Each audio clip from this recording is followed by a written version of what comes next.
create a new Jenkins project. We'll call it SandCam demo.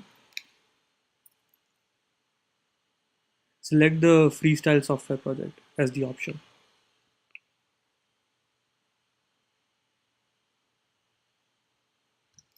Write the description.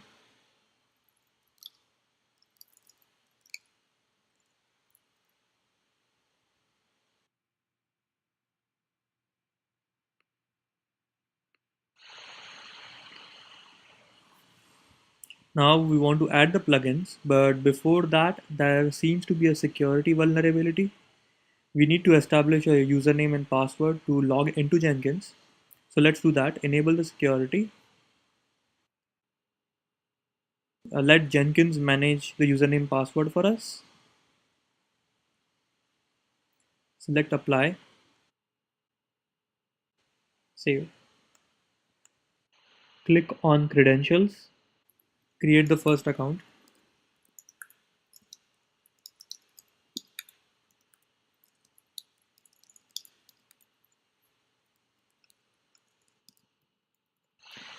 Sign up. Now go to the top page and then go to manage Jenkins again. It tells us that we need to rekey the system to increase the security, and we will do that.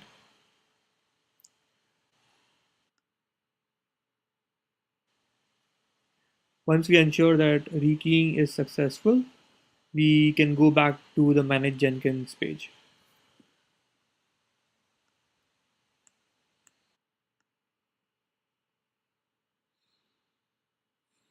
Now we will install the required plugins.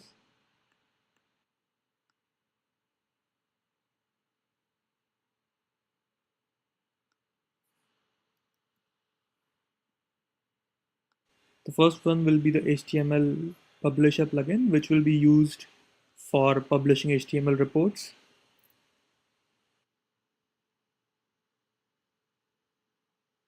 Second is the monitoring plugin to monitor the performance of Jenkins.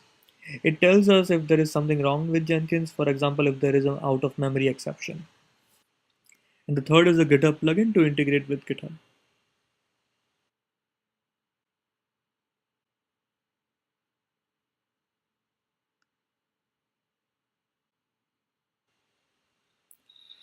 I'll let Jenkins restart once all the plugins are installed.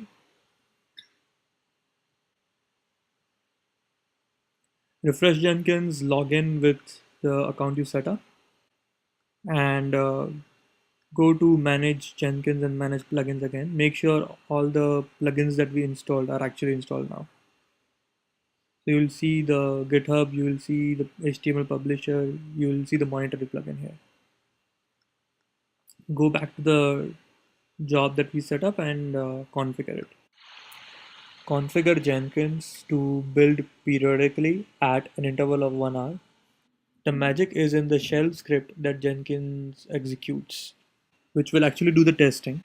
Once the shell script ends, we want to publish the HTML reports on what tests passed and which ones failed. So Behat and PHP unit both publish the reports, and we are putting them at a specified directory based on the shell script. We are giving the URL of or the directory location of these reports.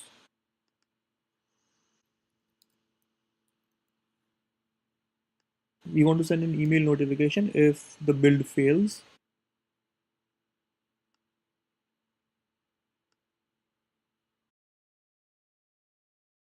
And we will also send it to the person who broke the build.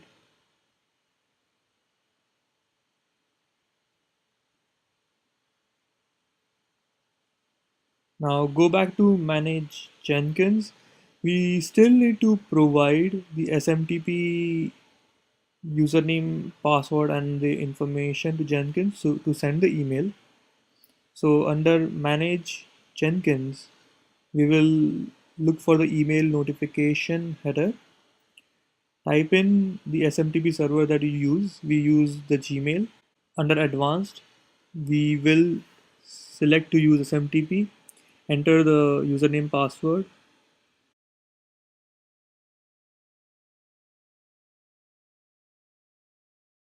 Gmail uses SSL. The port is 465.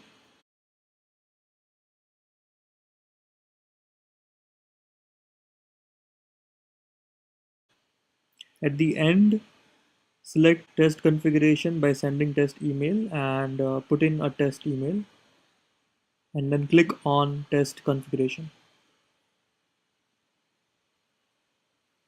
Now open your email account and make sure you did get the test email from Jenkins. Yes, so we have got the test email. Now go back to Jenkins. We will start a build which will fail. We want to test that the failing build actually sends me an email. So I'll start a build, and right now it's a failing build. So as you can see, the red dot there indicates the build failed, and I got an email from Jenkins that the build failed.